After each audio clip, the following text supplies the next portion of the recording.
We will go to 26th question.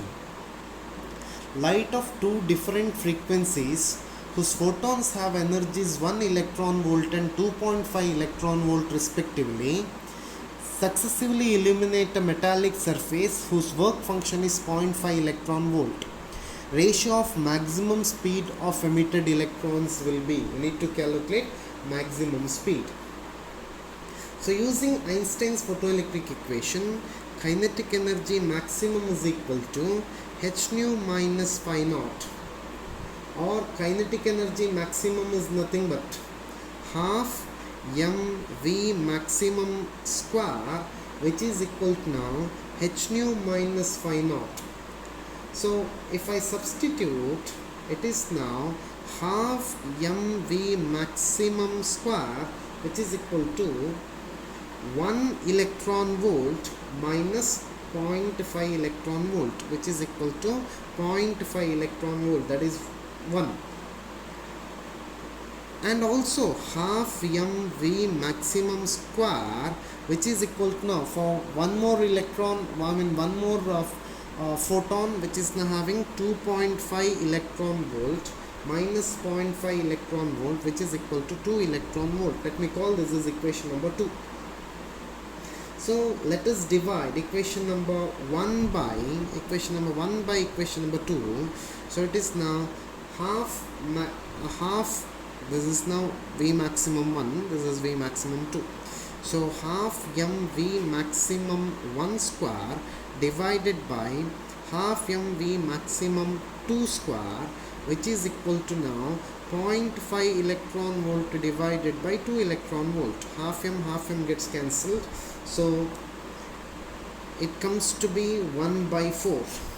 So V maximum 1 divided by V maximum 2 is equal to square root of 1 by 4, which is 1 by 2. 1 by 2 means option D is correct. Interesting problem, important problem.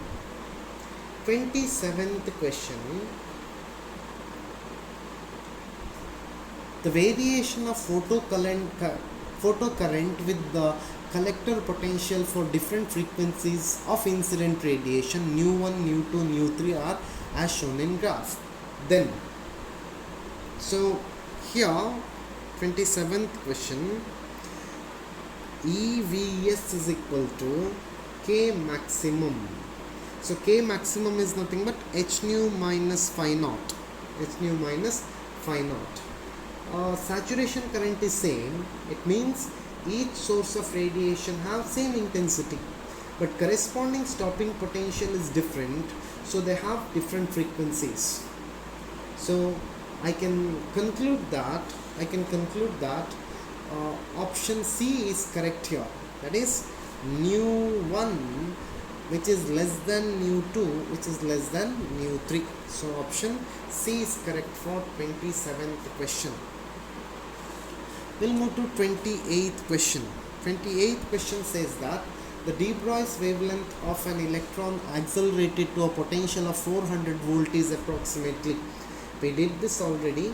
So lambda is equal to h divided by square root of 2 me into k. So lambda is equal to 6.6 into 10 to the power minus 34 divided by square root of 2 into 9.1 into 10 to the power minus 31 into 1.6 into 10 to the power minus 19. V is 400. So which comes to be 0.61 into 10 to the power minus 10 meter, which is equal to now 0.06 nanometer. 0.06 nanometer means option D is correct for 28. Option D is correct for 28th question. Now we'll move to 29th question.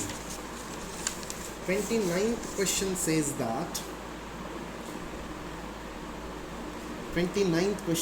that a particle is dropped from a height h. The de Broglie wavelength of the particle depends on height as. So when the particle is dropped from the height, velocity is nothing but v is equal to square root of 2gh. So lambda becomes equal to now h divided by mv. So h divided by m into square root of 2 2gh, square root of 2gh. So lambda is now inversely proportional to h divided by square root of h, or lambda is directly proportional to h to the power minus half. So option B is correct. 29th question, option B is correct. 30th question, my dear students. 30th question, which says that from the following graph of photocurrent against collector plate potential for two different intensities of light I1 and I2, one can conclude for a given frequency of incident radiation, photocurrent is directly proportional to intensity. So I can clearly say that I2 is now greater than I1. I2 is greater than I1. So option C is correct for 30th question. Option C is correct for 30th question.